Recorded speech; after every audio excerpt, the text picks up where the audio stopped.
The only people who don't want to disclose the truth are people with something to hide. We went in there hoping to clear the president for once and for all, prove that he was born in the United States and that birth certificate was not a fraud.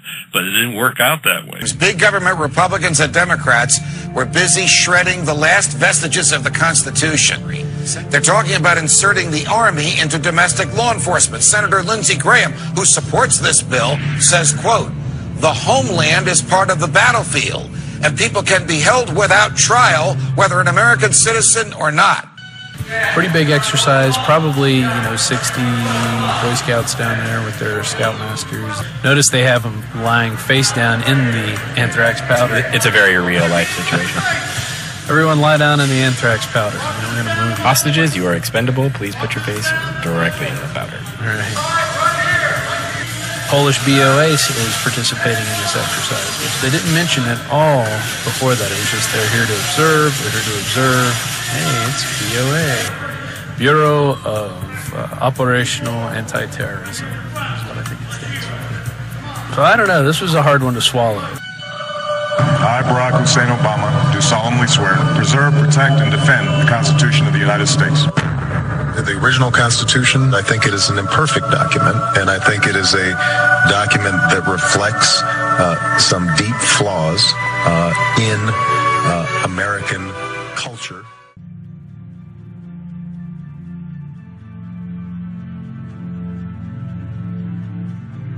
Years from now. So you could get arrested today and locked up without a trial, without being convicted, without being sentenced for, say, 10 years until the threat of your future criminal behavior passes. Prolonged detention, he's calling it. This was a beautiful speech from President Obama today with patriotic, moving, even poetic language about the rule of law and the Constitution, and one of the most radical proposals for defying the Constitution that we have ever heard made to the American people. And pointing out that it's authoritarianism and it's not being done to keep you safe. That's why we've got to expose the fact that almost all terror is government-sponsored and staged so they can pose as our saviors. If you need a painted picture of what is happening in this country, let's recognize how history repeats itself.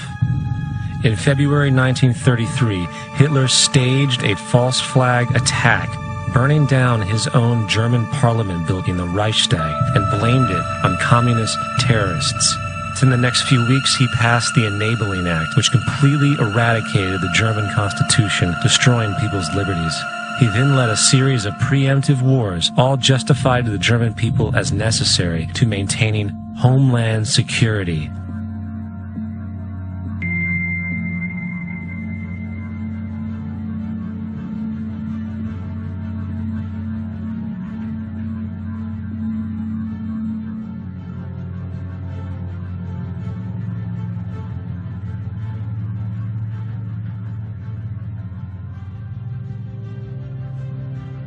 You must all know half a dozen people at least who are no use in this world, who are more trouble than they are worth. Just put him there and say, "Sir or Madam, now will you be kind enough to justify your existence?"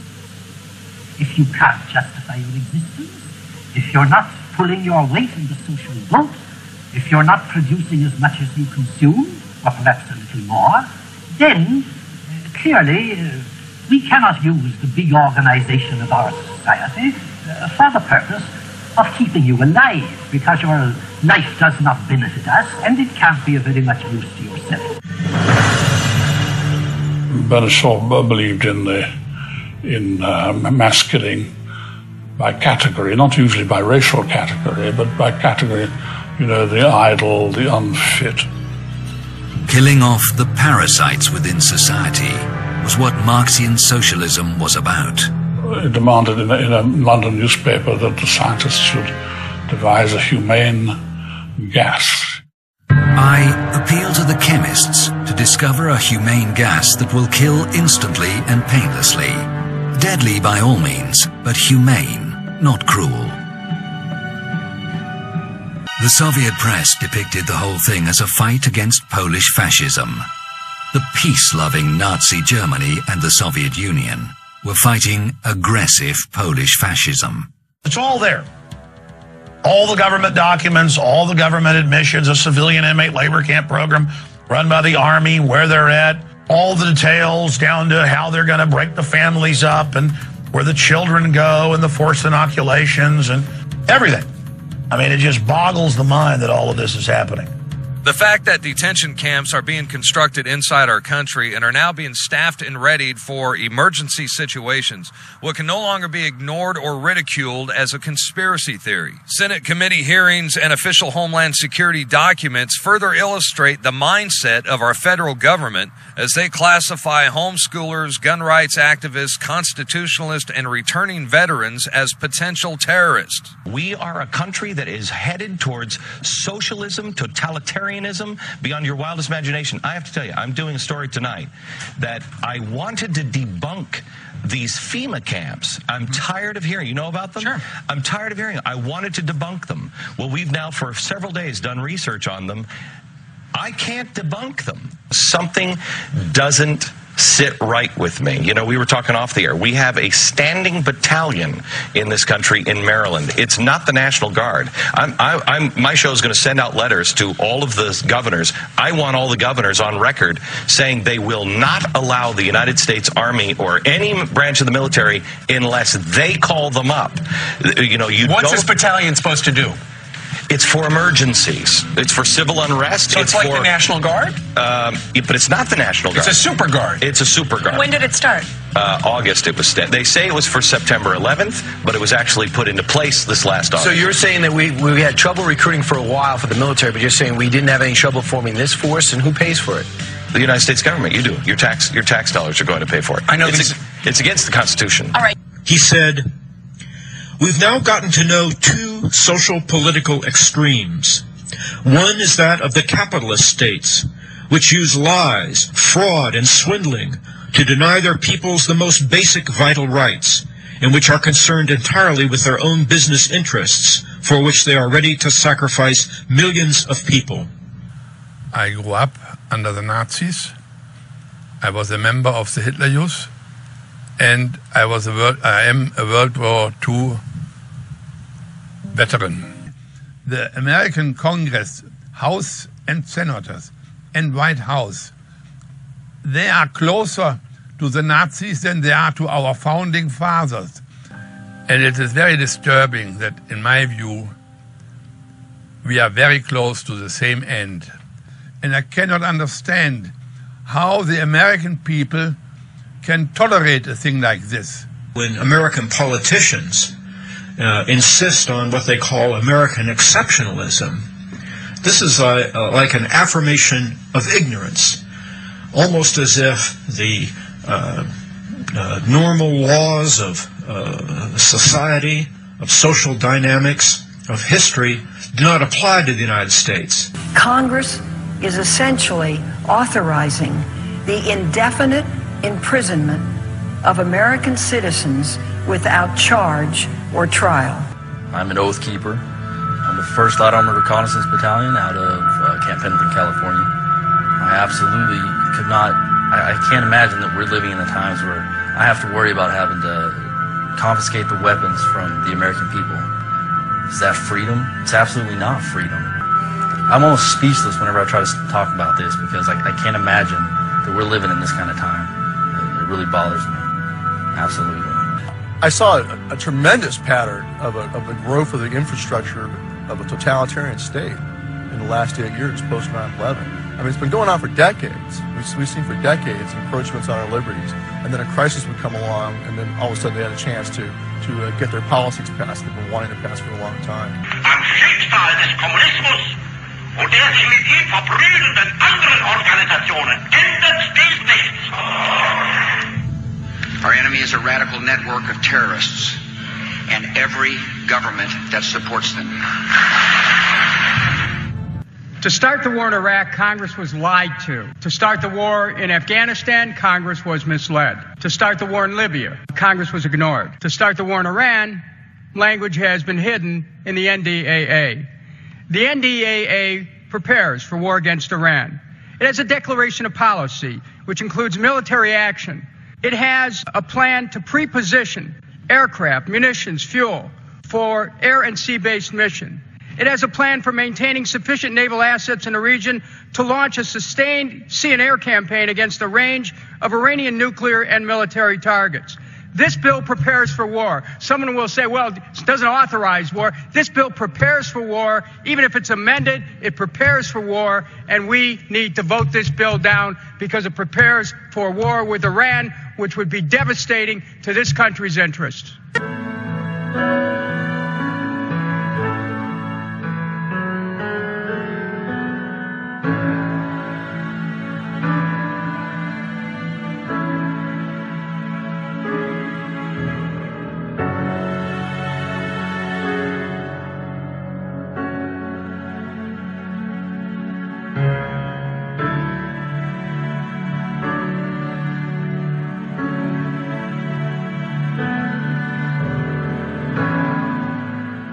Holding what is called the right-wing extremism, current economic and political climate, fueling resurgence and radicalization and recruitment.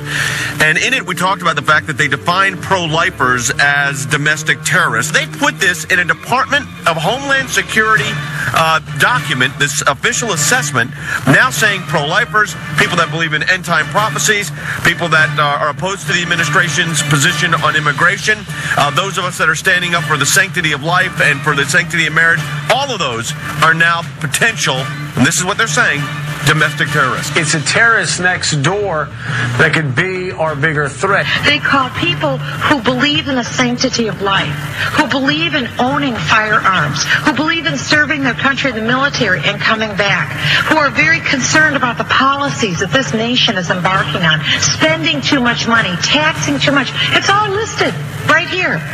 These are the domestic right-wing extremists. 1 million names under the watchful eye of the United States. America's so-called terrorist watch list has hit the record number, according to one of the country's most prominent civil liberties groups. That's a lot of people to keep track of. They're adding new people all the time. It's a secret list that you don't know really quite how one gets on, and you don't know how you get off. My topic for this evening is assassinations. What have we allowed ourselves to become? Are we no longer a nation of laws? Have we become instead a nation of men who make secret arrests? Are secret prisons now simply another tool of the federal government law enforcement? Is secret rendition of individuals now permitted out of misplaced fear? Have we decided that the writ of habeas corpus is not worth defending? Is torture now an acceptable tool for making us safe? Unfortunately, the single answer to all of these questions from the leaders of our country and to many of our citizens appears to be yes. And now we are told that assassination of foreigners as well as American citizens is legitimate and necessary to provide security for our people. It is my firm opinion that nothing could be further from the truth. Secret arrests, secret renditions, torture, and assassinations are illegal under both domestic and international law. These activities should be anathema to the citizens of a constitutional republic. The real threat doesn't arise from our failure to torture, rather desensitizing our nation to the willful neglect and sacrifice of our civil liberties fought and died for over the centuries is the threat. The concept of habeas corpus existed even before King John of England was forced in 1215 by his rebellious barons to sign the Magna Carta. This basic principle and expression of individual liberty, which has survived 800 years, greatly influenced the writing of our Constitution and our common law heritage. Today, we hardly hear a whimper, either from the American people or a stone silent U.S. government as our cherished liberties are eradicated. Instead, we have a government that deliberately orchestrates needless fear and makes people insecure enough to ignore the reality of their lost liberties. It should not be that difficult to distinguish the difference between the danger posed by the underwear bomber and the danger posed by a government that endorses secret prisons, torture, and assassinating American citizens.